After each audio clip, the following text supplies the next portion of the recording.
দুইজন ভাইয়া কমেন্ট করেছে আমি যাতে নিজের হাতে দুধ ধোয়াই, তো আমি কখনো এটা কাজটা করি নাই, তো আজকে আমি ফার্স্ট টাইম এটা করব। তো বিসমিল্লাহ বলে চলে এসেছি। হ্যালো এভরিওয়ান, আসসালামু আলাইকুম। সবাই কেমন আছেন? আশা করছি আল্লাহর অশেষ রহমতে আপনারা সবাই ভালো আছেন, আর আপনাদের দোয়াতে আমরাও অনেক ভালো আছি। তো চলে এসেছি আরেকটি নতুন ভিডিও নিয়ে, আশা করছি আপনাদের কাছে ভালো লাগবে। তো প্রথমেই বলেছি যে দুইজন ভাইয়া কমেন্ট করেছে, তো তাদের কমেন্ট আমি উপরে মেনশন করে দিয়েছি।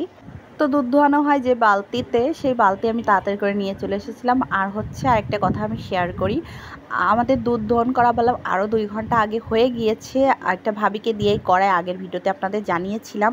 তো হচ্ছে আমি পারি না, তারপর আমি চেষ্টা করেছি যদি আমি আগে থাকতেই দুধ ধোয়াতে চলে আসি তাহলে কী হবে, দুধটুকু পুরোই নষ্ট হবে। আজকে দুধ একটু দেবে না গরুতে, ওইটা হচ্ছে খেয়ে ফেলবে গরুতেই। তাই হচ্ছে গিয়ে আমি দুধ ধোয়ানো হয়ে গিয়েছে আরও 2 ঘন্টা আগে, তো আমি এখন এসেছি। আর এর সময় হচ্ছে যে বাছুরটা বাঁধাই ছিল, আমি এখন এসে খুলে দিলাম।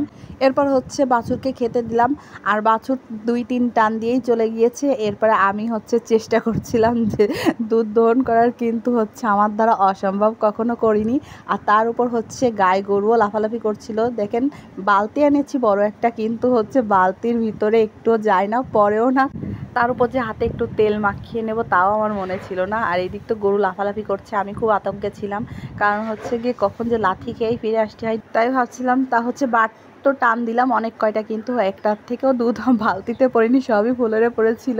তাও চেষ্টা করেছি, তো তারপরে ভাবলাম কি আরও কয়েকবার চেষ্টা করে দেখা যাক। তা হচ্ছে চেষ্টা করতে করতে এমন অবস্থা হয়েছে যে গরুর ধারে গেলেই হচ্ছে গরু আমাকে লাথি দেওয়ার জন্য দাঁড়িয়ে আছে। ওর যেই আমি পাটে হাত দিতে যাচ্ছি সেই ও লাফালাফি শুরু করে দিচ্ছে। আর ভাবছিলাম কি বালতিই না ভেঙে ফেললে তো আম্মু আমাকে ঝগড়া করবে যে কেন আমি এই করতে গেছি। তো আম্মু তো আর জানবে না আমি যে কেন এটা করতে গেছিলাম। তো দেখেন আপনাদের রিকোয়েস্ট রাখতে আমি পুরো 1 বালতি দুধ ধোয়ায় এসেছি, কিন্তু বালতিতে কোনো দুধ নাই, শুধু ধোয়াতেই গিয়েছিলাম, খালি বালতি নিয়ে ফিরে এসেছি। যাও 2-1 ফোঁটা পড়েছিল সেগুলো বাইরে ফেলে দিয়েছি। আর এই যে দুধ দোহাই সেটা জাল দিয়েও রেখেছি, আর যে এর উপর যে সর ছিল সেটা আমি খেয়ে ফেলেছি। সর দেখলেই লোভ সামলানো খুবই দায়। আজকের ভিডিওটি এই পর্যন্ত, নেক্সট কোনো ভিডিওতে আপনাদের সাথে আবার দেখা হবে। আল্লাহ হাফেজ, সবাই ভালো থাকবেন, সুস্থ থাকবেন, আর বেশি বেশি করে কমেন্ট করবেন, আমি আপনাদের কমেন্টের উত্তর দেওয়ার চেষ্টা করব। আল্লাহ হাফেজ।